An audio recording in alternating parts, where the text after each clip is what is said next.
सत श्री अकाल, तुसीं वेख रहे हो न्यूज़ 18 पंजाब हरियाणा हिमाचल। मैं परमिंदर तेजा, सारे दर्शकों का बुलेटिन स्वागत है। शुरुआत करांगे सुप्रीम कोर्ट की सुप्रीम कमेटी के नाल जुड़ी हुई सब तो वड्डी खबर तो। सुप्रीम कमेटी के खिलाफ एक पटीशन दाखिल हुई है।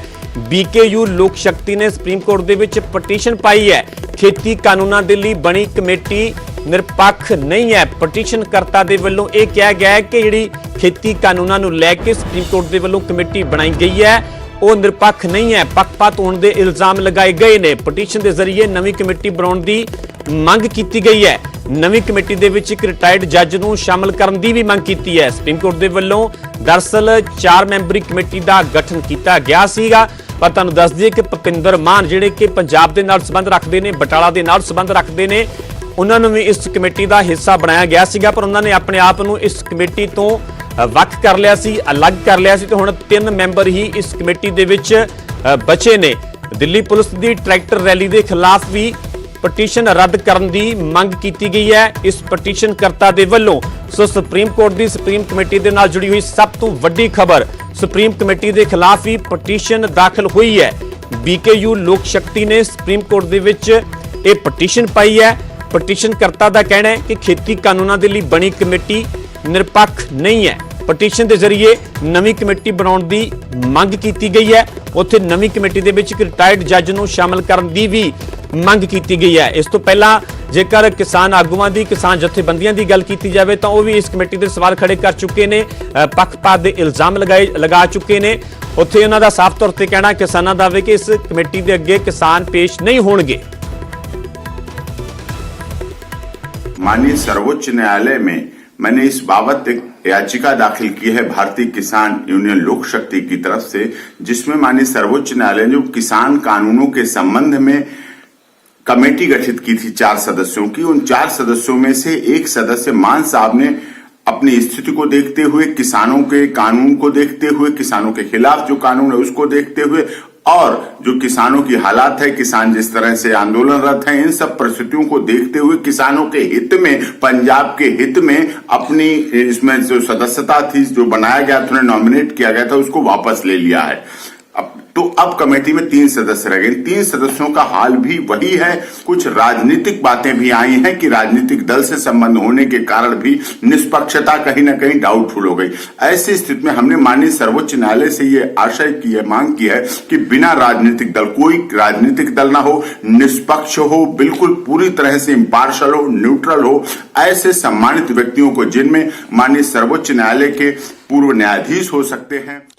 सो सुप्रीम कमेटी जिहड़ी सुप्रीम कोर्ट के वलों बनाई गई सी, गठन किया गया जिस दिन सुप्रीम सुनवाई हुई सी उस दिन केंद्र के खेती कानून जिथे रोक लगाई गई सी, 4 मैंबरी कमेटी का गठन किया गया सीगा। हालांकि भुपिंदर मान इस कमेटी तो अपने आप को वख कर चुके हैं। इसे ही कमेटी के खिलाफ सुप्रीम कोर्ट के विच एक पटीशन दाखिल हुई है। यह पटीशन बीकेयू लोक शक्ति के वलों पाई गई है। खेती कानूनों के लिए बनी कमेटी निरपक्ष नहीं है। पटीशनकर्ता के वलों पक्षपात करने की इस कमेटी से इल्जाम लगाए गए ने। पटीशन के जरिए नवी कमेटी बनाने की भी मंग की गई है। नवी कमेटी के विच एक रिटायर्ड जज को शामिल करने की भी पटीशनकर्ता के वलों मंग की गई है। सुप्रीम कोर्ट के वलों दरअसल 4 मैंबरी कमेटी का गठन किया गया सीगा। हालांकि इस कमेटी की अजे कोई सिटिंग नहीं हुई तो सिटिंग तो पहला ही इस कमेटी ते सवाल खड़े हो रहे ने। किसान पहला इस ते सवाल खड़े कर चुके ने। किते ना किते जिहड़े मैंबर ने उन्हां ते सवाल खड़े किए ने किसानां ने, कि पहला ही खेती कानूनों की वकालत कर चुके हैं। तो हुण इस ही कमेटी के खिलाफ बीकेयू लोक शक्ति के वलों पटीशन पाई गई है सुप्रीम कोर्ट के विच। उन्होंने सीधे तौर पर कहा कि खेती कानूनों के लिए बनी कमेटी निरपक्ष नहीं है। पटीशनकर्ता के वलों ये अपना पक्ष रखा गया है। पटीशन के जरिए नवी कमेटी बनाने की भी उन्होंने वलों मंग की गई है। हालांकि सुप्रीम कोर्ट ने पूरे मसले के हल को लैके ही इस कमेटी का गठन किया सीगा। इस दे विच भी कहा गया सीगा कि 10 दिन के विच पहली सिटिंग होगी। 2 महीने के बाद इस कमेटी के वलों पूरी फाइनल रिपोर्ट है जिहड़ी सुप्रीम कोर्ट को सौंपी जाएगी। पर पहली सिटिंग तो पहला ही इस तरह के जिहड़े इल्जाम लगते हुए नजर आ रहे हैं। पटीशन भी पाई गई है। हुण बीकेयू लोक शक्ति के वलों सुप्रीम कोर्ट के विच यह पटीशन दाखिल की गई है। पटीशनकर्ता ने सीधे तौर पर कहा कि खेती कानूनों के लिए बनी कमेटी निरपक्ष नहीं है। पटीशन के जरिए नवी कमेटी बनाने की भी पटीशनकर्ता ने मंग की है। नवी कमेटी के विच एक रिटायर्ड जज को ਸ਼ਾਮਲ ਕਰਨ ਦੀ ਵੀ ਪਟੀਸ਼ਨਕਰਤਾ ਦੇ ਵੱਲੋਂ ਮੰਗ ਕੀਤੀ ਗਈ ਹੈ। ਸੋ ਲਗਾਤਾਰ ਹੁਣ ਇਸ ਕਮੇਟੀ ਤੇ ਵੀ ਸਵਾਲ ਉੱਠਦੇ ਹੋਏ ਨਜ਼ਰ ਆ ਰਹੇ ਨੇ। ਇਸ ਤੋਂ ਪਹਿਲਾਂ ਕਿਸਾਨ ਆਗੂਆਂ ਦੀਆਂ ਕਿਸਾਨ ਜਥੇਬੰਦੀਆਂ ਦੀਆਂ ਪ੍ਰਤੀਕਿਰਿਆਵਾਂ ਵੀ ਇਸ ਕਮੇਟੀ ਨੂੰ ਲੈ ਕੇ ਸਾਹਮਣੇ ਆ ਚੁੱਕੀਆਂ ਨੇ। ਸਿਆਸਤ ਵੀ ਸਿਖਰਾਂ ਤੇ ਨਜ਼ਰ ਆ ਰਹੀ ਹੈ ਇਸ ਕਮੇਟੀ ਨੂੰ ਲੈ ਕੇ ਤੇ ਹੁਣ ਇਸੇ ਕਮੇਟੀ ਦੇ ਖਿਲਾਫ ਇੱਕ ਪਟੀਸ਼ਨ ਦਾਖਲ ਕੀਤੀ ਗਈ ਹੈ BKU ਲੋਕ ਸ਼ਕਤੀ ਦੇ ਵੱਲੋਂ। ਉਹਨਾਂ ਨੇ ਸਿੱਧੇ ਤੌਰ ਤੇ ਪੱਖਪਾਤ ਦੇ ਇਲਜ਼ਾਮ ਲਗਾਏ ਨੇ ਇਸ ਕਮੇਟੀ ਤੇ। ਉਹਨਾਂ ਨੇ ਕਿਹਾ ਖੇਤੀ ਕਾਨੂੰਨਾਂ ਦੇ ਲਈ ਬਣੀ ਕਮੇਟੀ ਨਿਰਪੱਖ ਨਹੀਂ ਹੈ।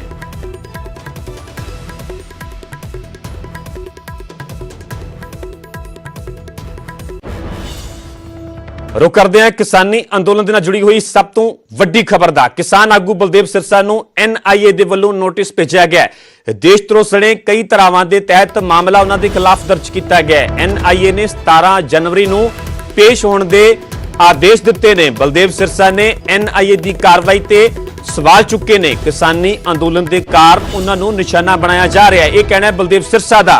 खेती कानूनां खिलाफ ਸਿੰਘੂ बॉर्डर ते लगातार बलदेव सिरसा सरगर्म ने ਤੇ ਅੱਜ ਉਹਨਾਂ ਦੇ ਵੱਲੋਂ ਕਰੀਬ 2:30 ਵਜੇ ਪ੍ਰੈਸ ਕਾਨਫਰੰਸ ਕਰਕੇ ਆਪਣਾ ਪੂਰਾ ਤਰਕ ਆਪਣਾ ਪੱਖ ਰੱਖਿਆ ਜਾਵੇਗਾ। ਜਿਵੇਂ ਕਿ ਮੇਰੇ ਸਹਿਯੋਗੀ ਪਹਿਲਾਂ ਹੀ ਰਾਜੀਵ ਸ਼ਰਮਾ ਜਾਣਕਾਰੀ ਦੇ ਚੁੱਕੇ ਨੇ। ਉਹਨਾਂ ਦੀ ਬਲਦੇਵ ਸਿਰਸਾ ਦੇ ਨਾਲ ਫੋਨ ਤੇ ਗੱਲਬਾਤ ਹੋਈ ਹੈ। ਬਲਦੇਵ ਸਿਰਸਾ ਨੇ ਵੀ ਸਾਫ਼ ਕੀਤਾ ਕਿ ਕੱਲ ਉਹਨਾਂ ਨੂੰ ਪੇਸ਼ ਹੋਣ ਦੇ ਜਿਹੜੇ ਆਦੇਸ਼ ਦਿੱਤੇ ਗਏ ਨੇ ਉਹ NIA ਅੱਗੇ ਪੇਸ਼ ਹੋਣਗੇ।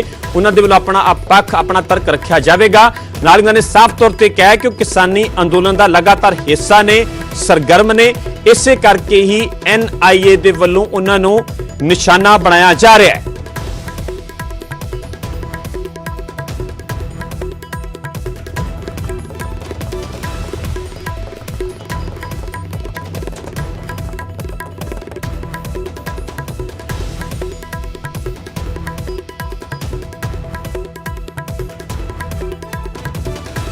ਸੋ ਵੱਡੀ ਖਬਰ ਕਿਸਾਨ ਆਗੂ ਬਲਦੇਵ ਸਿਰਸਾ ਦੇ ਨਾਲ ਜੁੜੀ ਹੋਈ। ਜਿਵੇਂ ਕਿ ਮੇਰੇ ਸਹਿਯੋਗੀ ਸ਼ੰਕਰ ਆਨੰਦ ਪਹਿਲਾਂ ਹੀ ਜਾਣਕਾਰੀ ਦੇ ਚੁੱਕੇ ਨੇ ਕਿ ਸੂਤਰਾਂ ਦੇ ਹਵਾਲੇ ਤੇ ਵੀ ਖਬਰ ਹੈ ਕਿ ਹੋਰ ਵੀ ਕਈ ਕਿਸਾਨ ਆਗੂਆਂ ਨੂੰ, ਹੋਰ ਵੀ ਕਈ ਲੋਕ ਜਿਹੜੇ ਇਸ ਅੰਦੋਲਨ ਦਾ ਹਿੱਸਾ ਬਣੇ ਹੋਏ ਨੇ, ਜੁੜੇ ਹੋਏ ਨੇ, ਉਹਨਾਂ ਨੂੰ ਵੀ ਇਹ ਨੋਟਿਸ ਭੇਜਿਆ ਗਿਆ ਹੈ। ਪਰ ਫਿਲਹਾਲ ਇਹ ਖਬਰ ਅਸੀਂ ਜਿਹੜੀ ਹੈ ਪੂਰੀ ਪੁਖਤਾ ਹੋ ਚੁੱਕੀ ਹੈ। ਉਹ ਖਬਰ ਦੱਸ ਰਹੇ ਹਾਂ ਕਿਸਾਨ ਆਗੂ ਬਲਦੇਵ ਸਿਰਸਾ ਨੂੰ NIA ਦੇ ਵੱਲੋਂ ਨੋਟਿਸ ਭੇਜਿਆ ਗਿਆ ਹੈ।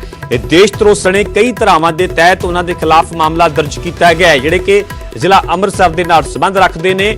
ਲੰਬੇ ਸਮੇਂ ਤੋਂ ਇਸ ਪੂਰੇ ਸੰਘਰਸ਼ ਦੇ ਵਿੱਚ, ਅੰਦੋਲਨ ਦੇ ਵਿੱਚ ਸਰਗਰਮ ਨੇ। ਜਿਹੜੀ ਕਿ ਸਰਕਾਰ ਦੇ ਨਾਲ ਕਿਸਾਨਾਂ ਦੀ ਮੀਟਿੰਗ ਹੁੰਦੀ ਹੈ, ਬੈਠਕ ਹੁੰਦੀ ਹੈ, ਉਸ ਦਾ ਵੀ ਬਲਦੇਵ ਸਿਰਸਾ ਹਿੱਸਾ ਨੇ, ਉਸ ਮੀਟਿੰਗ ਦਾ ਵੀ ਹਿੱਸਾ ਨੇ। ਉਸ ਮੀਟਿੰਗ ਦੇ ਵਿੱਚ ਵੀ ਬਲਦੇਵ ਸਿਰਸਾ ਸ਼ਾਮਲ ਹੁੰਦੇ ਨੇ ਤੇ ਉਹਨਾਂ ਦੇ ਨਾਲ ਜੁੜੀ ਹੋਈ ਹੈ। ਹੁਣ ਇਹ ਸਭ ਤੋਂ ਵੱਡੀ ਤੇ ਅਹਿਮ ਖਬਰ ਹੈ ਕਿ ਕਿਸਾਨ ਆਗੂ ਬਲਦੇਵ ਸਿਰਸਾ ਨੂੰ NIA ਦੇ ਵੱਲੋਂ ਨੋਟਿਸ ਭੇਜਿਆ ਗਿਆ।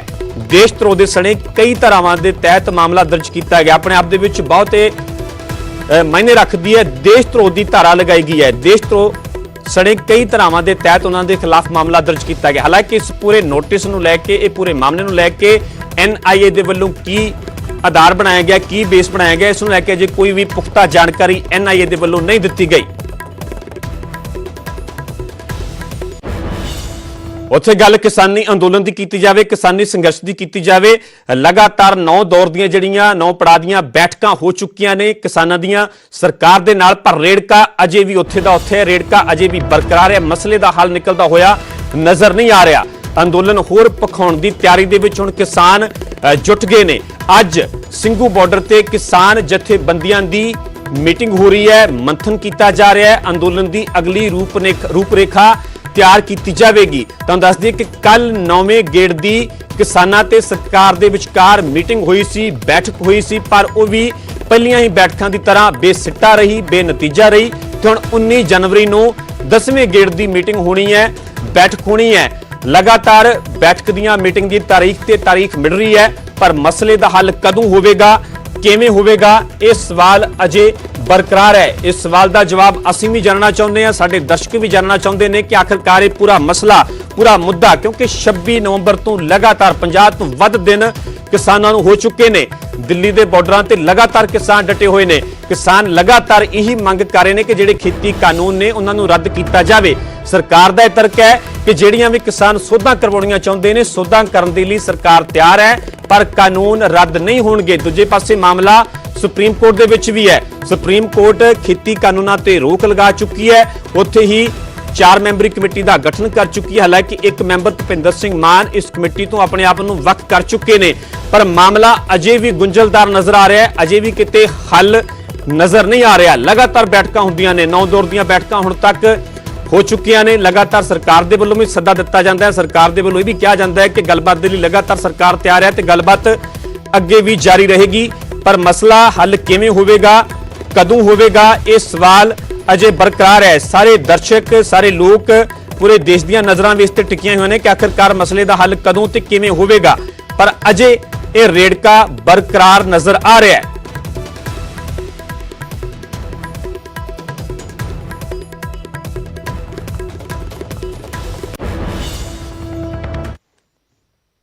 ਸੋ ਲਗਾਤਾਰ ਪਲ-ਪਲ ਦੀ ਅਪਡੇਟ ਅਸੀਂ ਆਪਣੇ ਦਰਸ਼ਕਾਂ ਤੱਕ ਪਹੁੰਚਾ ਰਹੇ। ਇਸ ਕਿਸਾਨੀ ਅੰਦੋਲਨ ਦੇ ਨਾਲ ਜੁੜੀ ਹੋਈ, ਚਾਹੇ ਬੈਠਕਾਂ ਦੀ ਗੱਲ ਹੋਵੇ, ਚਾਹੇ ਸੰਘਰਸ਼ ਦੀ ਗੱਲ ਹੋਵੇ, ਲਗਾਤਾਰ ਇੰਨੀ ਸਰਦੀ ਦੇ ਵਿੱਚ ਕਿਸਾਨ ਦਿੱਲੀ ਦੇ ਬਾਰਡਰਾਂ ਤੇ ਡਟੇ ਹੋਏ ਨੇ। ਗਰਾਊਂਡ ਜ਼ੀਰੋ ਦਾ ਰੁਖ ਕਰਾਂਗੇ, ਹੁਣ ਸਿੱਧਾ ਰੁਖ ਕਰਦੇ ਹਾਂ ਟਿੱਕਰੀ ਬਾਰਡਰ ਦਾ, ਜਿੱਥੋਂ ਕਿ ਮੇਰੇ ਸਹਿਯੋਗੀ ਭੁੱਲਰਜੀਤ ਜੁੜੇ ਹੋਏ ਨੇ। ਪਲ-ਪਲ ਦੀ ਅਪਡੇਟ, ਹਰ ਤਰ੍ਹਾਂ ਦੀ ਤਸਵੀਰ ਇਸ ਕਿਸਾਨੀ ਅੰਦੋਲਨ ਦੇ ਨਾਲ ਜੁੜੀ ਹੋਈ ਸਾਡੇ ਦਰਸ਼ਕਾਂ ਤੱਕ ਪਹੁੰਚਾ ਰਹੇ ਨੇ। ਉੱਥੇ ਦਿੱਲੀ ਤੋਂ ਮੇਰੇ ਸਹਿਯੋਗੀ ਪੰਕਜ ਕਪਾਹੀ ਵੀ ਜੁੜੇ ਹੋਏ ਨੇ। ਪੰਕਜ ਕਪਾਹੀ ਵੀ ਹਰ ਤਰ੍ਹਾਂ ਦੀ ਤਸਵੀਰ, ਹਰ ਤਰ੍ਹਾਂ ਦੀ ਅਪਡੇਟ ਇਸ ਅੰਦੋਲਨ ਦੇ ਨਾਲ ਜੁੜੀ ਹੋਈ, ਮੀਟਿੰਗ ਦੇ ਨਾਲ ਜੁੜੀ ਹੋਈ ਸਾਡੇ ਦਰਸ਼ਕਾਂ ਤੱਕ ਪਹੁੰਚਾ ਰਹੇ ਨੇ। ਸਿੱਧਾ ਰੁਖ ਕਰਦੇ ਹਾਂ ਪਹਿਲਾਂ ਟਿੱਕਰੀ ਬਾਰਡਰ ਦਾ। ਭੁੱਲਰਜੀਤ, ਕੱਲ 9ਵੇਂ ਦੌਰ ਦੀ 9ਵੇਂ ਗੇੜ ਦੀ ਬੈਠਕ ਹੋਈ। ਹਾਲਾਂਕਿ ਕਿਸਾਨ ਕੱਲ ਹੀ ਪਹਿਲਾਂ ਹੀ ਕਹਿ ਚੁੱਕੇ ਸਨ ਕਿ ਇਸ ਤੋਂ ਵੀ ਕੋਈ ਜ਼ਿਆਦਾ ਉਮੀਦਾਂ ਨਹੀਂ, ਤੇ ਉਵੇਂ ਹੀ ਹੋਇਆ। ਉਹ ਮੀਟਿੰਗ, ਉਹ ਬੈਠਕ ਵੀ ਬੇਸਿੱਟਾ ਰਹੀ। ਜੇ ਅੱਜ ਦੀ ਮੀਟਿੰਗ ਦੀ ਗੱਲ ਕੀਤੀ ਜਾਵੇ, ਕਿਸਾਨਾਂ ਦੇ ਵੱਲੋਂ ਮੰਥਨ ਕੀਤਾ ਜਾ ਰਿਹਾ ਹੈ, ਕਿਸ ਤਰ੍ਹਾਂ ਦੀ ਰੂਪਰੇਖਾ ਅੱਜ ਤਿਆਰ ਕੀਤੀ ਜਾ ਸਕਦੀ ਹੈ, ਕਿਸ ਤਰ੍ਹਾਂ ਦੀ ਅਗਲੀ ਰਣਨੀਤੀ ਹੋ ਸਕਦੀ ਹੈ, ਕਦੋਂ ਤੱਕ ਇਸ ਰਣਨੀਤੀ ਦਾ ਐਲਾਨ ਕੀਤਾ ਜਾਵੇਗਾ? ਬਿਲਕੁਲ ਪਰਮਿੰਦਰ, ਜਿਵੇਂ ਕਿ ਤੁਸੀਂ ਜ਼ਿਕਰ ਕੀਤਾ ਕਿ ਲਗਾਤਾਰ 51 ਦਿਨ ਹੋ ਚੁੱਕੇ ਨੇ, ਅੱਤ ਦੀ ਸਰਦੀ ਦੇ ਵਿੱਚ ਵੀ ਕਿਸਾਨ ਡਟੇ ਹੋਏ ਨੇ। ਤਾਂ ਟਿੱਕਰੀ ਬਾਰਡਰ ਦੀਆਂ ਤੁਹਾਨੂੰ ਅਸੀਂ ਤਸਵੀਰਾਂ ਦਿਖਾ ਰਹੇ ਹਾਂ ਕਿਸ ਤਰੀਕੇ ਦੇ ਨਾਲ ਕਿਸਾਨ, ਨੌਜਵਾਨ ਸਾਰੇ ਹੀ ਇੱਥੇ ਡਟੇ ਹੋਏ ਨੇ। ਔਰ ਸਾਰਿਆਂ ਦੀ ਇੱਕ ਹੀ ਮੰਗ ਹੈ ਕਿ ਜਦ ਤੱਕ ਇਹ ਖੇਤੀ ਕਾਨੂੰਨ ਸਰਕਾਰ ਰੱਦ ਨਹੀਂ ਕਰੇਗੀ, ਉਨੀ ਦੇਰ ਤੱਕ ਜਿਹੜਾ ਇਹ ਅੰਦੋਲਨ ਹੈ ਜਾਰੀ ਰਹੇਗਾ। ਭਾਵੇਂ ਕਿੰਨਾ ਲੰਮਾ ਸਮਾਂ ਲੱਗ ਜੇ, ਕਿੰਨੇ ਮਹੀਨੇ ਲੱਗ ਜਾਣ, ਸਾਨੂੰ ਕੋਈ ਪਰਵਾਹ ਨਹੀਂ। ਅਸੀਂ ਇਸੇ ਤਰੀਕੇ ਨਾਲ ਸ਼ਾਂਤਮਈ ਢੰਗ ਦੇ ਨਾਲ ਇਹ ਆਪਣਾ ਅੰਦੋਲਨ ਜਾਰੀ ਰੱਖਾਂਗੇ। ਔਰ ਦੂਸਰੇ ਪਾਸੇ ਅੱਜ ਸਿੰਘੂ ਬਾਰਡਰ ਦੇ ਉੱਪਰ ਜਥੇਬੰਦੀਆਂ ਦੀ ਮੀਟਿੰਗ ਜਾਰੀ ਹੈ। ਤਾਂ ਪਹਿਲਾਂ 10 ਜਥੇਬੰਦੀਆਂ ਦੀ, ਫਿਰ 32 ਦੀ, ਔਰ ਉਸ ਤੋਂ ਬਾਅਦ ਦੁਪਹਿਰ ਸਾਂਝੇ ਮੋਰਚੇ ਦੀ, ਕਿਸਾਨ ਮੋਰਚੇ ਦੀ ਮੀਟਿੰਗ ਹੋਣੀ ਆ। ਤਾਂ ਰੂਪਰੇਖਾ ਤਿਆਰ ਹੋਣੀ ਹੈ। ਜਿਹੜਾ 26 ਤਰੀਕ ਨੂੰ ਟਰੈਕਟਰ ਮਾਰਚ ਕੱਢਿਆ ਜਾਣਾ, ਕਿਸ ਤਰੀਕੇ ਦੇ ਨਾਲ, ਕਿਹੜੇ ਰੂਟ ਦੇ ਉੱਪਰ ਸੀ ਉਹ ਟਰੈਕਟਰ ਮਾਰਚ ਜਾਊਗਾ, ਕਿਸ ਤਰੀਕੇ ਦੇ ਨਾਲ ਸਾਰੇ ਪ੍ਰਬੰਧ ਕੀਤੇ ਜਾਣਗੇ। ਤਾਂ ਉਸ ਦੇ ਲਈ ਵਿਸਥਾਰ ਦੇ ਨਾਲ ਅੱਜ ਸਿੰਘੂ ਬਾਰਡਰ ਦੇ ਉੱਪਰ ਕਿਸਾਨ ਜਥੇਬੰਦੀਆਂ ਦੀ ਮੀਟਿੰਗ ਲਗਾਤਾਰ ਸਵੇਰ ਤੋਂ ਹੀ ਜਾਰੀ ਹੈ। ਔਰ ਤਸਵੀਰਾਂ ਤੁਹਾਨੂੰ ਦਿਖਾ ਰਹੇ ਹਾਂ ਟਿੱਕਰੀ ਬਾਰਡਰ ਦੀਆਂ। ਠੰਡ ਬਹੁਤ ਜ਼ਿਆਦਾ ਆ, ਪਰ ਬਾਵਜੂਦ ਇਸ ਦੇ ਜਿਹੜੀ ਲੋਕਾਂ ਦੇ ਵਿੱਚ ਇਸ ਅੰਦੋਲਨ ਦੇ ਪ੍ਰਤੀ ਆਪਾਂ ਸ਼ਰਧਾ ਦੀ ਗੱਲ ਕਰੀਏ ਜਾਂ ਫਿਰ ਸ਼ਾਂਤਮਈ ਤਰੀਕੇ ਦੇ ਨਾਲ ਇੱਕ ਉਤਸ਼ਾਹ ਇਹਨਾਂ ਦੇ ਵਿੱਚ। ਔਰ ਇਹ ਲੱਗੇ ਹੋਏ ਨੇ ਕਿ ਅਸੀਂ ਆਪਣੀ ਕਿਸਾਨੀ ਨੂੰ ਬਚਾਉਣ ਦੀ ਖਾਤਰ ਕਰ ਰਹੇ ਹਾਂ, ਅਸੀਂ ਆਪਣੇ ਖਾਤਰ ਇਸ ਅੰਦੋਲਨ ਦੇ ਵਿੱਚ ਕਰ ਰਹੇ ਹਾਂ। ਤਾਂ ਸਾਡੇ ਨਾਲ ਇੱਥੇ ਤੁਸੀਂ ਦੇਖ ਸਕਦੇ ਹੋ ਕਿ ਕਿਸਾਨ ਵੀ ਨੇ। ਬਾਪੂ ਜੀ, ਪਿੱਠੂ ਬੈਗ ਪਾਇਆ ਹੋਇਆ, ਕਿੱਥੇ ਦੀ ਤਿਆਰੀ ਹੈ? ਘਰ ਚੱਲੇ ਹੋ? ਨਹੀਂ, ਘਰ ਨਹੀਂ ਚੱਲੇ ਜੀ, ਅਸੀਂ ਘਰ ਤੋਂ ਆਏ ਹਾਂ ਇੱਥੇ, ਮਤਲਬ ਦਿੱਲੀ 'ਚ। ਠੀਕ ਆ, ਤੇ ਅਸੀਂ ਮਤਲਬ ਘੱਟੋ ਘੱਟ 30-35 ਬੰਦੇ ਆਏ ਆ। ਜ਼ਿਲ੍ਹਾ ਸਾਡਾ ਬਠਿੰਡਾ ਗਾ, ਤਹਿਸੀਲ ਤਲਵੰਡੀ ਸਾਬੋ ਆ, ਪਿੰਡ ਸੇਖਪੁਰਾ ਗਾ। ਅਸੀਂ ਉਹਨਾਂ ਤੱਕ ਨਹੀਂ ਜਾਣਾ। ਹੁਣ ਅਸੀਂ ਇਹ ਗੱਲ ਕਹਿ ਕੇ ਆਏ ਘਰੇ ਵੀ ਅਸੀਂ ਆਪਣੇ ਹੱਕ ਲੈ ਕੇ ਮੁੜਾਂਗੇ। ਜਿੰਨਾ ਚਿਰ ਕਾਲੇ ਕਾਨੂੰਨ ਵਾਪਸ ਨਹੀਂ ਹੁੰਦੇ, ਅਸੀਂ ਇੱਥੇ ਹੀ ਰਹਿਣਾਗਾ। ਮਰ ਜਾਵਾਂਗੇ ਪਰ ਅਸੀਂ ਕਿਸੇ ਦਾ ਫੁੱਲ ਨਹੀਂ ਤੋੜਾਂਗੇ, ਨੁਕਸਾਨ ਨਹੀਂ ਕਰਾਂਗੇ। ਅਸੀਂ ਪੂਰਾ ਭਾਈ ਬੰਦੀ ਸਾਡੀ, ਸਾਰਾ ਦਾ ਭਰਪਾ ਗਾ ਸਾਡਾ। ਪੰਜਾਬ, ਹਰਿਆਣਾ, ਹਿਮਾਚਲ ਪ੍ਰਦੇਸ਼, ਆਂਧਰਾ ਪ੍ਰਦੇਸ਼, ਸਾਰੇ ਸੂਬਿਆਂ ਦੇ ਨਾਲ ਅਸੀਂ ਪੂਰੇ ਪਿਆਰ ਨਾਲ ਰਹਿ ਰਹੇ ਹਾਂ। ਪੂਰਾ ਸਾਡਾ ਸਤਿਕਾਰ ਆ, ਪਰ ਸਾਡੀ ਲੜਾਈ ਆ ਸਰਕਾਰ ਦੇ ਨਾਲ, ਮੋਦੀ ਦੇ ਨਾਲ। ਬਿਲਕੁਲ ਆਪਾਂ ਗੱਲ ਕਰ ਰਹੇ ਹਾਂ ਕਿ ਕੀ ਲੱਗ ਰਿਹਾ ਕਿ ਜਿਸ ਤਰੀਕੇ ਨਾਲ ਸਰਕਾਰ ਦੀ ਗੱਲਬਾਤ ਚੱਲ ਰਹੀ ਹੈ, ਕਿੰਨਾ ਕੁ ਲੰਬਾ ਹੋਰ ਸੰਘਰਸ਼ ਚੱਲੂਗਾ ਇਹ? ਸੰਘਰਸ਼ ਸ਼ਾਇਦ ਜ਼ਿਆਦਾ ਲੰਮਾ ਨਹੀਂ ਚੱਲਣਾ, ਕਿਉਂਕਿ ਸਰਕਾਰ ਨੂੰ ਪਤਾ ਲੱਗ ਚੁੱਕਿਆ ਵੀ ਪਹਿਲਾਂ ਜੋ ਗੱਲਾਂ ਸੀ ਪੰਜਾਬ ਦਾ ਕਿਸਾਨ ਹੈ ਤੇ ਬਾਅਦ ਚ ਹੌਲੀ ਹੌਲੀ ਹਰਿਆਣੇ ਦਾ ਮੰਨਿਆ। ਹੁਣ ਇਹਨਾਂ ਨੂੰ ਪਤਾ ਲੱਗ ਗਿਆ ਵੀ ਪੂਰੇ ਭਾਰਤ ਦਾ ਕਿਸਾਨ ਹੈ ਤੇ ਸ਼ਾਇਦ ਸੰਘਰਸ਼ ਹੈ ਜਿਹੜੇ ਜ਼ਿਆਦਾ ਲੰਮਾ ਸ਼ਾਇਦ ਨਾ ਚੱਲੇ। ਤਾਂ ਕਿਸਾਨਾਂ ਨੂੰ ਉਮੀਦ ਹੈ ਹੁਣ ਕਿ ਸ਼ਾਇਦ ਹੁਣ ਜਲਦ ਹੀ ਇਹ ਸੰਘਰਸ਼ ਆਪਣੇ ਅੰਜਾਮ ਤੱਕ ਪਹੁੰਚ ਜਾਵੇਗਾ। ਤਾਂ ਕਿਤੇ ਨਾ ਕਿਤੇ ਸਰਕਾਰ ਦੇ ਉੱਪਰ ਵੀ ਦਰਵਾਹ, ਪਰ ਦੂਸਰੇ ਪਾਸੇ ਕਿਸਾਨ ਡਟੇ ਹੋਏ ਨੇ। ਤਸਵੀਰਾਂ ਤੁਹਾਨੂੰ ਦਿਖਾ ਰਹੇ ਕਿਸ ਤਰੀਕੇ ਦੇ ਨਾਲ ਟਰੈਕਟਰਾਂ ਦੇ ਰਾਹੀਂ ਪੈਦਲ ਚੱਲ ਕੇ ਤਾਂ ਕਿਸਾਨਾਂ ਦਾ ਹਲੇ ਵੀ ਜਿਹੜਾ ਇਹਨਾਂ ਬਾਰਡਰਾਂ ਦੇ ਉੱਪਰ ਆਉਣਾ ਜਾਰੀ ਹੈ, ਕਿਉਂਕਿ ਇੱਕ ਉਮੀਦ ਹੈ। ਔਰ ਕਿਤੇ ਨਾ ਕਿਤੇ ਉਹਨਾਂ ਨੇ ਕਿਹਾ ਕਿ ਜਿੰਨੇ ਮਰਜ਼ੀ ਮਹੀਨੇ, ਜਿੰਨਾ ਮਰਜ਼ੀ ਸਮਾਂ ਲੱਗ ਜਾਵੇ, ਅਸੀਂ ਸ਼ਾਂਤਮਈ ਢੰਗ ਦੇ ਨਾਲ ਇਹ ਪ੍ਰਦਰਸ਼ਨ ਕਰ ਰਹੇ ਹਾਂ। ਸ਼ੁਰੂ ਕੀਤਾ ਸੀ ਔਰ ਸ਼ਾਂਤਮਈ ਢੰਗ ਦੇ ਨਾਲ ਹੀ ਇਹ ਪ੍ਰਦਰਸ਼ਨ ਅੱਗੇ ਵਧੇਗਾ।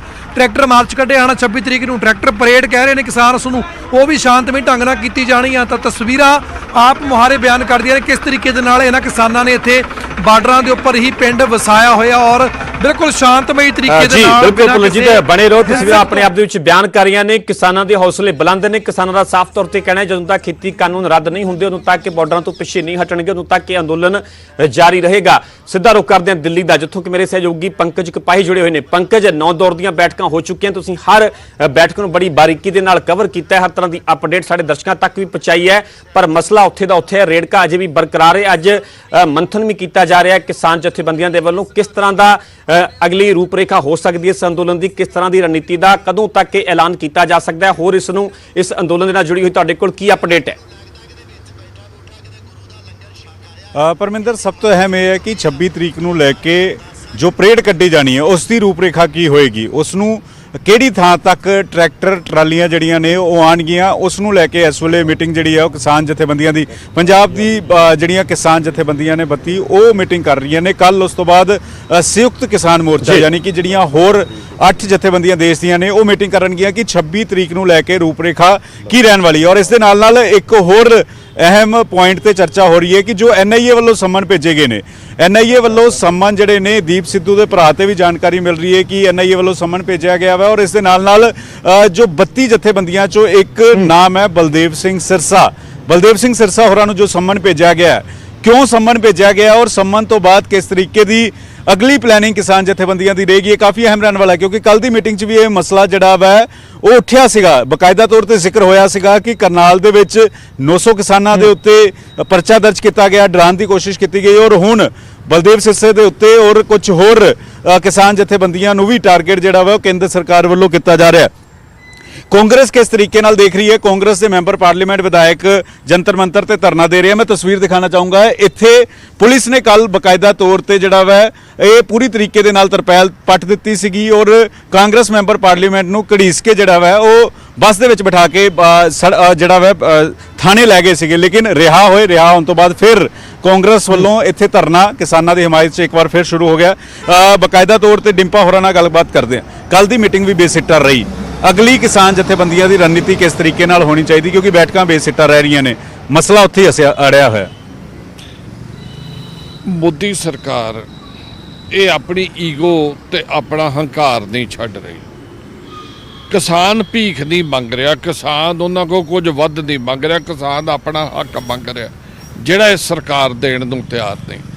ਦੇਖੋ ਇਹਦੇ ਤੇ ਸਾਨੂੰ ਇੱਕ ਮੁੱਠ ਹੋ ਕੇ ਇਕੱਠੇ ਹੋ ਕੇ ਸਾਨੂੰ ਖੜਨਾ ਪੈਣਾ ਇਸ ਦੁਸ਼ਟ ਤੇ ਦਮਨਕਾਰੀ ਸਰਕਾਰ ਦੇ ਖਿਲਾਫ। ਅਗਲੀ ਮੀਟਿੰਗ 19 ਨੂੰ ਸੱਦੀ, 19 ਨੂੰ ਲੱਗ ਰਿਹਾ ਮਸਲੇ ਦਾ ਹੱਲ ਨਿਕਲੇਗਾ, 19 ਨੂੰ ਕੁਝ ਮਸਲੇ ਦਾ ਹੱਲ ਨਿਕਲ ਸਕਦਾ ਹੈ ਕਿਉਂਕਿ MSP ਔਰ ਤਿੰਨੇ ਕਾਨੂੰਨ 2 ਹੀ ਪੁਆਇੰਟ ਰਹਿ ਗਏ ਨੇ। ਦੇਖੋ MSP ਤੇ ਉਹ ਤੁਸੀਂ ਇਹ ਦੱਸੋ ਜੇ ਹੱਲ ਨਿਕਲਣਾ ਹੁੰਦਾ ਤੇ ਜਿਵੇਂ ਸਰਦਾਰ ਬਲਦੇਵ ਸਿੰਘ ਸਰਸਾ ਨੂੰ NIA ਨੇ ਨੋਟਿਸ ਕੱਢਤਾ, ਦੀਪ ਸਿੱਧੂ ਦੇ ਭਰਾ ਦਾ ਮੈਨੂੰ ਪਤਾ ਲੱਗਾ, ਹੋਰ ਇਹਨਾਂ ਕੁਝ ਪੱਤਰਕਾਰਾਂ ਨੂੰ ਕੱਢਤਾ ਜਿਹੜੇ ਪੱਤਰਕਾਰ ਇਸ ਮੋਰਚੇ ਦੀ ਇਸ ਅੰਦੋਲਨ ਦੀ ਸਮਰਥਕ ਸਨ। ਇਹ ਕਿੱਥੋਂ ਲੱਗਦਾ ਤੁਹਾਨੂੰ ਕਿ ਇਹਨਾਂ ਦੀ ਨੀਅਤ ਸਾਫ਼ ਆ? ਇਹ ਕਾਲੀ ਨੀਅਤ ਆ। ਇਹਨਾਂ ਦੀ ਹਰ ਚਾਲ ਦਾ ਸਾਨੂੰ ਸੋਚ ਸਮਝ ਕੇ ਜਵਾਬ ਦੇਣਾ ਪਊ। ਇਹ ਕੁਝੇ ਹੱਥਕੱਡਿਆਂ ਦੇ ਉੱਤੇ ਸਰਕਾਰ ਉੱਤਰ ਆਈ ਆ, ਇਹ ਡਰਾਉਣਾ ਚਾਹੁੰਦੀ, ਧਮਕਾਉਣਾ ਚਾਹੁੰਦੀ, ਡਬਾਉਣਾ ਚਾਹੁੰਦੀ ਆ। ਤੇ ਜੇ ਸਾਡਾ ਏਕਤਾ ਹੀ ਆ, ਸਾਨੂੰ ਇਹਨਾਂ ਦੇ ਨਾਲ ਲੜਾਈ ਲੜਾ ਦੇ। 19 ਨੂੰ ਫਿਰ ਰਣਨੀਤੀ ਕੀ ਕਿਸਾਨ ਜਥੇਬੰਦੀਆਂ ਨੂੰ ਲਿਖਣੀ ਚਾਹੀਦੀ ਜਦੋਂ ਇਸ ਤਰੀਕੇ ਨਾਲ NIA ਦੇ ਵੀ ਸੰਮਨ ਆ ਗਏ ਨੇ, ਕਿਸ ਤਰੀਕੇ ਨਾਲ, ਕਿਉਂਕਿ ਮੀਟਿੰਗ ਵੀ ਜਿਹੜੀ ਹੈ ਉਹ ਲਗਾਤਾਰ ਕਿਸਾਨ ਜਥੇਬੰਦੀਆਂ ਕਰ ਰਹੀਆਂ। ਇੱਕ ਪਾਸੇ ਤੇ ਸਰਕਾਰ ਕਿਸਾਨ ਜਥੇਬੰਦੀਆਂ ਦਾ ਮੀਟਿੰਗਾਂ ਕਰੀ ਜਾ ਰਹੀ ਹੈ, ਦੂਜੇ ਪਾਸੇ ਉਹਨਾਂ ਦੀਆਂ ਜੜ੍ਹਾਂ ਵੱਢੀ ਜਾ ਰਹੀ, ਕਦੀ ਕਿਸੇ ਦੇ ਕੋਈ ਕੇਸ, ਕਦੇ ਤੇ ਕੋਈ ਕੇਸ। ਕਿਸਾਨਾਂ ਨੂੰ ਬਿਲਕੁਲ ਦ੍ਰਿੜ ਰਹਿਣਾ ਚਾਹੀਦਾ, ਆਪਣੀ ਗੱਲ ਠੋਕ ਕੇ ਕਰਨੀ ਚਾਹੀਦੀ ਤੇ ਸਰਕਾਰ ਨੂੰ ਕਹਿਣਾ ਚਾਹੀਦਾ ਕਿ ਬੰਦੇ ਦੇ ਪੁੱਤ ਬਣ ਜਾਓ। ਆ ਜਿਹੜੇ ਰਾਹ ਤੁਸੀਂ ਚੱਲ ਪਏ ਹੋ ਇੱਥੇ ਸਰਕਾਰਾਂ ਸਦਾ ਨਹੀਂ ਰਹਿਣੀਆਂ, ਤੁਹਾਡੀ ਵੀ ਵਾਰੀ ਆਉਣੀ, ਕਈ ਵਾਰ ਤੁਸੀਂ ਸਾਡੀ ਥਾਂ ਤੇ ਹੋਣਾ। ਜੋ ਅੱਜ ਬੀਜੋਗੇ ਉਹ ਕੱਲ ਵੱਢੋਗੇ। ਇਹ ਗੱਲ ਇੱਕ ਕਲੀਅਰ ਕੱਟ ਇਹਨਾਂ ਨੂੰ ਦੱਸ ਦੇਣੀ ਚਾਹੀਦੀ। ਜਿਹੜਾ ਜੀ ਕਿਵੇਂ ਦੇਖਦੇ ਹੋ ਜੋ NIA ਦੇ ਸੰਮਨ ਭੇਜੇ ਗਏ ਨੇ, ਦੂਜੇ ਪਾਸੇ ਗੱਲਬਾਤ ਵੀ ਚੱਲ ਰਹੀ ਹੈ ਔਰ NIA ਦੇ ਸੰਮਨ ਕੀ ਸਰਕਾਰ ਕੋਲ ਵੀ ਡਾਕੂਮੈਂਟ ਹੈ, ਸਰਕਾਰ ਦੇ ਕੋਲ ਕੁਝ ਹੋਣਾ ਤਾਂ ਹੀ ਸੰਮਨ ਜਿਹੜੇ ਨੇ ਉਹ ਭੇਜੇ ਗਏ ਨੇ? ਗੱਲ ਇਹ ਹੈ ਕਿ ਇਹ ਸਭ ਤੋਂ ਪਹਿਲਾਂ ਜਿਹੜੀ ਰੀਤ ਜਿਹੜੀ ਇਹ ਪਾਕਿਸਤਾਨ ਦੇ ਵਿੱਚ ਪਈ ਸੀ ਕਿ ਜਿਹੜਾ ਵੀ ਕੋਈ ਸਰਕਾਰ ਦੇ ਉਲਟ ਜਿਹੜਾ ਕੋਈ ਸਿਰ ਚੁੱਕਦਾ ਸੀਗਾ ਤਾਂ ਉਹਦੇ ਉੱਪਰ ਕੋਈ ਫੌਜ ਦਾ ਦਬਾਅ ਜਾਂ ਇਹੋ ਜਿਹੇ ਜਿਹੜੇ ਏਜੰਸੀਆਂ ਜਿਹੜੀਆਂ ਸੀ ਜਿੰਦੇ ਕਰਕੇ ਕਿ ਉਹਨੂੰ ਦਬਾਇਆ ਜਾ ਸਕੇ। ਅੱਜ ਉਹ ਹੀ ਜਿਹੜਾ ਹੈ ਕਿ ਸਾਡੇ ਕਿਸਾਨ ਲੀਡਰਾਂ ਦੇ ਨਾਲ ਹੋ ਰਿਹਾ ਹੈ, ਅੱਜ ਉਹ ਹੀ ਜਿਹੜਾ ਹੈ ਕਿ ਸਾਡੇ ਪੱਤਰਕਾਰ ਭਾਈਚਾਰੇ ਦੇ ਨਾਲ ਹੋ ਰਿਹਾ ਹੈ। ਔਰ ਇਹਦੇ ਵਿੱਚ ਇਹ ਹੈ ਕਿ ਜਿਹੜੀ ਦਬਾਉਣ ਦੀ ਕੋਸ਼ਿਸ਼ ਜਿਹੜੀ ਹੈ ਕਿ ਕੀਤੀ ਜਾ ਰਹੀ ਹੈ। ਔਰ ਮੈਂ ਗੱਲ ਬੇਨਤੀ ਕਰਨੀ ਚਾਹੁੰਦਾ ਸਾਰੇ ਕਿਸਾਨ ਭਰਾਵਾਂ ਨੂੰ ਕਿ ਪਹਿਲੀ ਗੱਲ ਇਹ ਹੈ ਕਿ ਅੱਜ ਸਾਡੀ ਜਿਹੜੀ ਹੈ ਕਿ ਸਾਡੀ ਪੱਗ ਦਾ ਸਵਾਲ ਹੈ। ਅੱਜ ਪੱਗ ਦਾ ਸਵਾਲ ਬਣ ਗਿਆ ਕਿ ਅਸੀਂ ਇਹ ਕਾਨੂੰਨ ਰੱਦ ਕਰਾਉਣੇ ਆ, ਔਰ ਜੇ ਕਾਨੂੰਨ ਰੱਦ ਕਰਾਉਣੇ ਆ ਤਾਂ ਹੋ ਸਕਦੇ ਆ ਕਿ ਜੇ ਅਸੀਂ ਸਾਰੇ ਇਕਜੁੱਟ ਹੋਈਏ। ਔਰ ਇੱਕ ਚੀਜ਼ ਵੇਖੋ, ਅੱਜ 52 ਦਿਨ ਹੋ ਗਏ ਆ, ਅੱਜ ਕਿਸਾਨ ਦਿੱਲੀ ਦੇ ਬਾਰਡਰਾਂ ਤੇ ਬੈਠਾ ਹੈ, ਔਰ ਦਿੱਲੀ ਦੇ ਬਾਰਡਰਾਂ ਤੇ ਬੈਠੇ ਵੇਖੋ ਕਿ ਕਿੱਡਾ ਵੱਡਾ ਹੌਸਲਾ ਤੇ ਕਿੱਡਾ ਵੱਡਾ ਦਿਲ ਲੈ ਕੇ ਬੈਠਾ ਹੈ ਕਿ ਆਪਦੇ ਬੱਚੇ ਤੇ ਆਪਦਾ ਪਰਿਵਾਰ ਛੱਡ ਕੇ, ਆਪਦੀ ਉਹ ਧਰਤੀ ਮਾਂ ਛੱਡ ਕੇ ਅੱਜ ਦਿੱਲੀ ਦੇ ਬਾਰਡਰ ਤੇ ਬੈਠਾ। ਔਰ ਫਿਰ ਵੀ ਉਹ ਵਾਰ-ਵਾਰ ਨਰਿੰਦਰ ਮੋਦੀ ਤੇ ਅਮਿਤ ਸ਼ਾਹ ਨੂੰ ਇਹ ਗੱਲ ਕਹਿ ਰਿਹਾ ਕਿ ਅਸੀਂ ਹਰ ਸਟੇਜ ਦੇ ਉੱਤੇ ਤੁਹਾਡੇ ਨਾਲ ਗੱਲ ਕਰਨ ਨੂੰ ਤਿਆਰ ਹਾਂ, ਚਾਹੇ ਅੱਜ 10ਵੀਂ ਮੀਟਿੰਗ ਦੀ ਗੱਲ ਕਰ ਲਈਏ, ਚਾਹੇ ਅਸੀਂ ਜਿੰਨੀਆਂ ਮਰਜ਼ੀ ਮੀਟਿੰਗਾਂ। ਪਰ ਮਸਲੇ ਦਾ ਹੱਲ ਨਿਕਲੇਗਾ ਕਿਵੇਂ? 19 ਤਰੀਕ ਨੂੰ ਲੱਗ ਰਿਹਾ ਮਸਲੇ ਦਾ ਹੱਲ ਨਿਕਲੇਗਾ, 19 ਤਰੀਕ ਦੀ ਬੈਠਕ 'ਚ ਮਸਲੇ ਦਾ ਹੱਲ ਨਿਕਲੇਗਾ। ਮਸਲੇ ਦਾ ਹੱਲ ਤਾਂ ਨਿਕਲ ਸਕਦਾ, ਮੈਂ ਪਹਿਲਾਂ ਵੀ ਇਹ ਗੱਲ ਕਹਿੰਦਾ ਰਿਹਾ ਕਿ ਜਿੰਨਾ ਚਿਰ ਤੋਮਰ ਤੇ ਪਿਊਸ਼ ਗੋਇਲ ਇਹ ਮੀਟਿੰਗ ਦੇ ਵਿੱਚ ਬੈਠਣਗੇ, ਮੈਨੂੰ ਲੱਗਦਾ ਮਸਲੇ ਦਾ ਹੱਲ ਨਹੀਂ ਨਿਕਲਣਾ। ਠੀਕ ਹੈ ਜਾਂ ਉਨੀ ਵਾਲੀ ਮੀਟਿੰਗ ਦੇ ਵਿੱਚ ਕਰਨ ਲਈ ਤੁਹਾਡਾ ਬਹੁਤ-ਬਹੁਤ ਧੰਨਵਾਦ। ਸੋ ਸਿਆਸਤ ਵੀ ਸਿਖਰਾਂ ਤੇ ਹੈ। ਕਿਸਾਨ ਕਾਂਗਰਸ ਦੇ ਸੰਸਦ ਮੈਂਬਰਾਂ ਦੇ ਵੱਲੋਂ ਵੀ ਜੰਤਰ ਮੰਤਰ ਤੇ ਧਰਨਾ ਜਾਰੀ, ਹਾਲਾਂਕਿ ਕੱਲ ਉਹਨਾਂ ਨੂੰ ਹਿਰਾਸਤ ਦੇ ਵਿੱਚ ਵੀ ਲੈ ਲਿਆ ਗਿਆ ਸੀ, ਉਸ ਤੋਂ ਬਾਅਦ ਫਿਰ ਉਹਨਾਂ ਦੇ ਵੱਲੋਂ ਧਰਨਾ ਦਿੱਤਾ ਜਾ ਰਿਹਾ ਹੈ। ਪਰ ਮਸਲਾ ਅਜੇ ਵੀ ਰੇੜਕਾ ਅਜੇ ਵੀ ਬਰਕਰਾਰ ਹੈ, ਸਵਾਲ ਬਰਕਰਾਰ ਹੈ ਕਿ ਆਖਿਰਕਾਰ ਮਸਲੇ ਦਾ ਹੱਲ ਕਦੋਂ ਹੋਵੇਗਾ। ਫਿਲਹਾਲ ਇੱਥੇ ਰੁਕ ਰਹੇ ਹਾਂ ਛੋਟੀ ਜਿਹੀ ਬ੍ਰੇਕ ਲਈ, ਜਲਦ ਹਾਜ਼ਰ ਹੋਣੇ ਇਸ ਬ੍ਰੇਕ ਤੋਂ ਬਾਅਦ।